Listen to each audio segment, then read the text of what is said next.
I'm going to do three of them if you pardon the pun, time allows.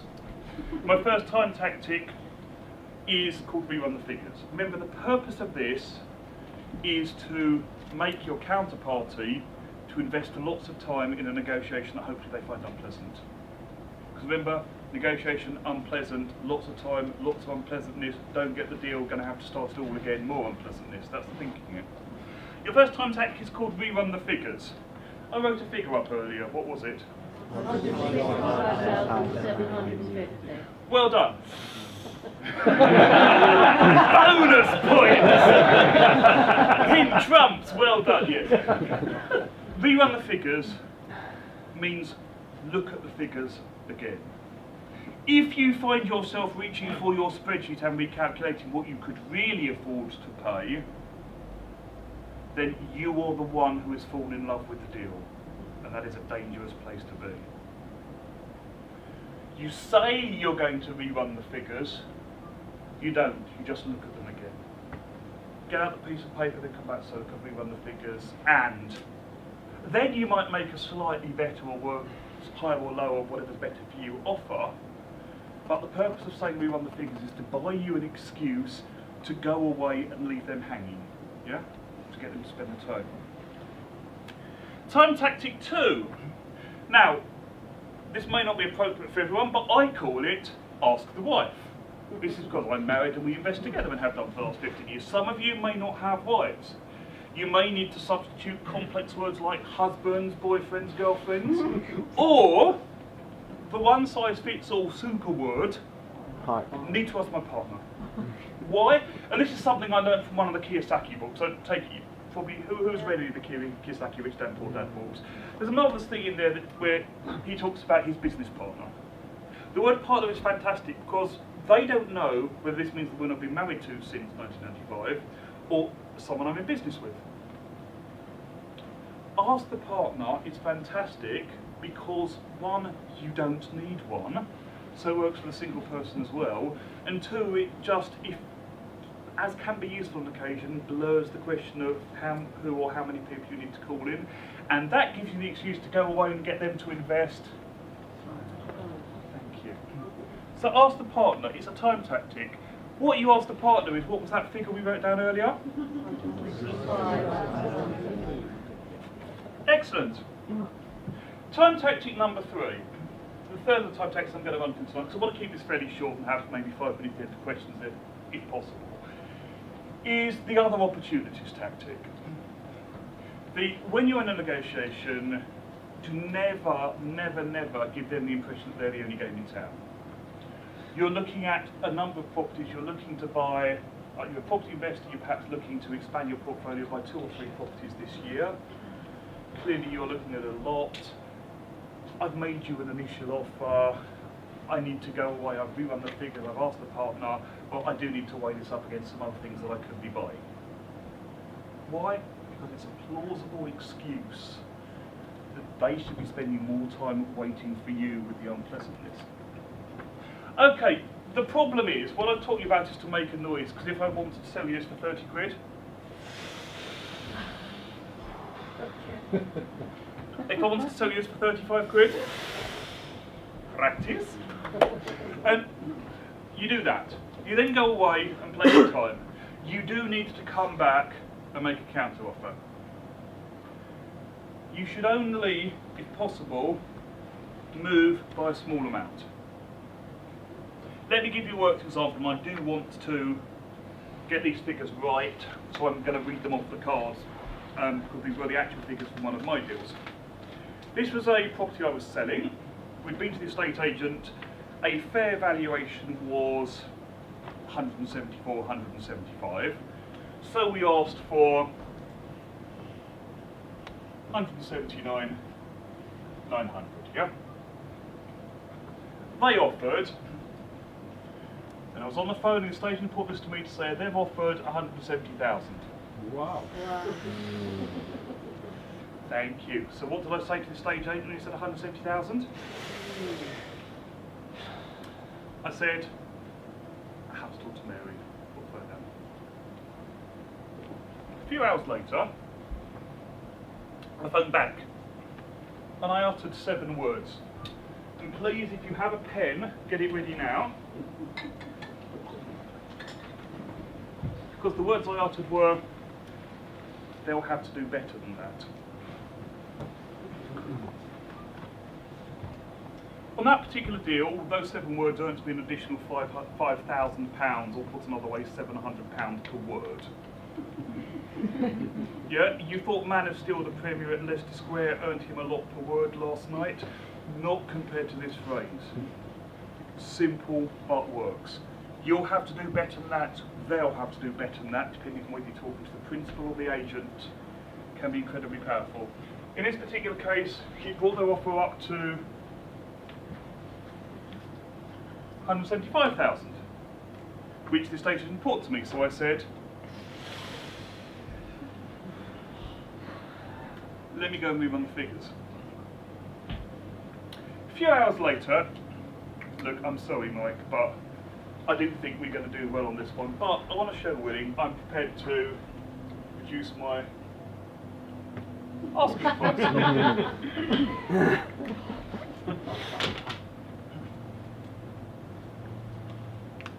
They came back the following day,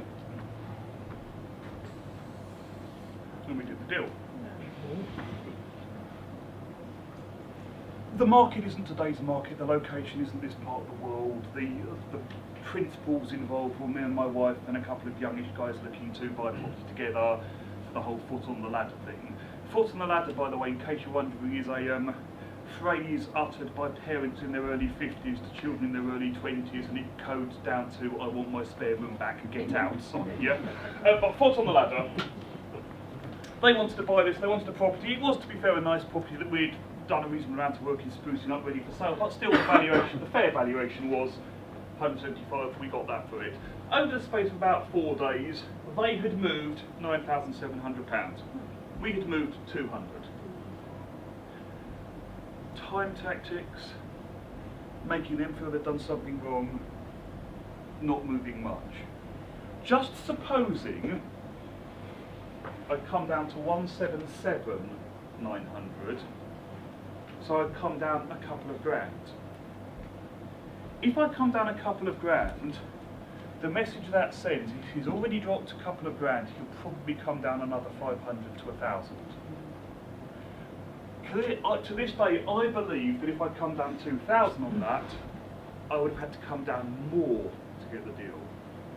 By coming down only 200, the message I was sending was his nearest breaking point. He might come down another 50. Do we want to spend another day, another 24 hours wondering whether we're buying this property for the sake of 50 quid? No. Only move a small amount. When you're buying, of course, you have the next option. If you're selling, I know some people have a strategy of buy and hold forever, and I have no problems with that, but my strategy has evolved some buying and some selling over the years. If you are selling, there are more buyers out there, no matter what the market, and they need you more than you need them. I want to talk about a tactic, one of the few negotiation tactics that everyone's heard of. It's called split the difference. Have you heard of a tactic called split the difference? Yeah. You want to pay 50 quid for your neighbour's second-hand wheelbarrow, they want 70 quid for it, you say let's split the difference, and you do the deal on 60, 320 quid notes, yeah? That's a tactic they've clearly heard of. It's a tactic that is used by people who don't understand negotiation and want to lose a lot of money. Split the difference has one thing going for it, and some big disadvantages. The disadvantages are that you end up paying too much or accepting too little. The advantage of it is that it comes over as fair. It comes over as fair. Now let me ask, how do people set the asking prices for their houses? I can tell you, they go to 3 estate agents and they list it with the biggest liar. They go to the first estate agent and say, hello, we're looking to sell our house. They say, certainly sir. And the estate agent drives round in his little Mini and looks at it and says, yeah, I can easily get 160 for that for you in today's market. That's okay, you think. They go to the second estate agent, and the second estate agent says, well, are you the first agent with Dad come and have a cup of coffee? Oh, you've already been to Dave. No, Dave's a good lad. Never argues the competition. Dave's a good lad. Yeah, what did you say? Get to it. No, you say £160,000. The second estate agent says, I'm surprised he said that little in that road. No, let me come down and look at it. Yeah, come down and look at it. A couple hours later, no, I'm sure we can get 165 for it. She said, well, that's good. And then she says, no, come on, we'll go to the third. We said, we go to all three. Let's go to the third. And you go to the third, and she brings you in this nice glossy office, and she gives you the cup of tea. She says, well, actually, no, estate agents do seem to be predominantly male and letting agents predominantly female. So I'm going to use 3 blokes in this, what's the word, stereotype. And the third estate agent says, well, where have you been to? Yeah, Dave said, you said 165. And the third estate agent goes, no, I think, let me come and look at it. No. Ooh, time passes. That was sort of a Wayne's World Scooby-Doo time passes impression here. The quality of the visual effects of this pin things are just astounding, aren't they? 170,000, yeah, we can list that for you, because what the estate agent gets is your signature on a contract that means no one else is allowed to sell it for the next 8 weeks without them getting a cut. The asking price has been set by the estate agent, who is the most believable liar. Yeah? You have set your initial offer based on remembering that I told you to frame the negotiation and offer low. And somehow, by splitting the difference, we are asked to believe that the average of these 2 numbers is justice. It doesn't stack up when you put it like that, does it? Just supposing you have a nagging doubt and you think there's something wrong with my analysis, ask yourself tonight, why are you considering property investment? Is it A, to provide a better future for you and those you love, or B, to increase the amount of perceived justice in the world? Don't offer to split the difference. I labour on about this because it's such a common mistake and people think it's fair and it is not fair. And you aren't doing this to be fair. Another tactic, and I've just got a few minutes left now, is good cop, bad cop. You familiar with the good cop, bad cop? You will find this is used on you if you are buying through an estate agent. You know the good cop, bad cop routine. They've got the criminal one, a guy's really hard, and up the others. Oh, he's so nasty. You go outside now, would you like a cup of tea? Okay, worst good cop, bad cop impression. But this is how it sounds when you hear it. I've spoken to my vendor. I thought that was a fair offer you'd put to them, but they're not going for it. That is the estate agent good cop, bad copping you. The estate agent is trying to make out that they are good cop and the vendor who you never meet is bad cop. In estate agency, there is no good cop. Yes, the vendor is bad cop, but the estate agent is worse cop. Do not fall for good cop, bad cop being used on you. The next tactic is one from pretty much any sales manual you'll ever read. There was I think it was Simon and Garfunkel's song, 60s, 1970s, called The Sound of...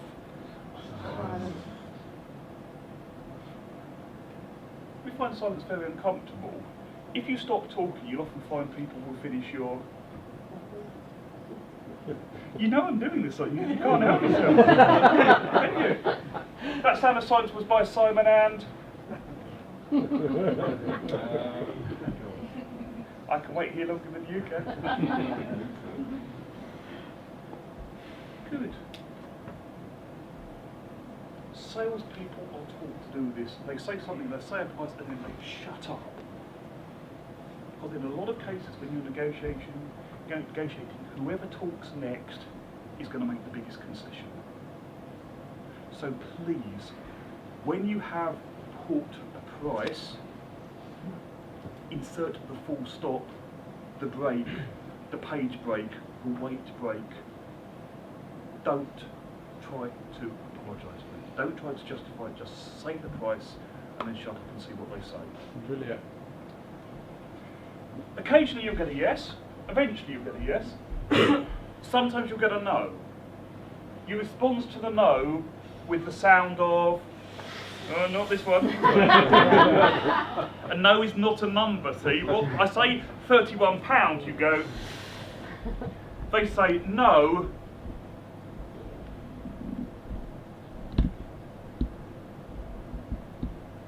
but give it an uncomfortable length of time to see if there's the word but about to follow after the no. Face to face, on the telephone, doesn't matter. Email, harder. And personally, I don't find negotiating by email or letter terribly effective. I do find it better when I can communicate either by the phone or face to face. But whatever, say it, be silent.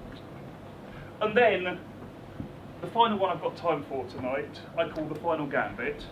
The reason I call it the final gambit is you use a phrase like, that is my best price, that is the final offer.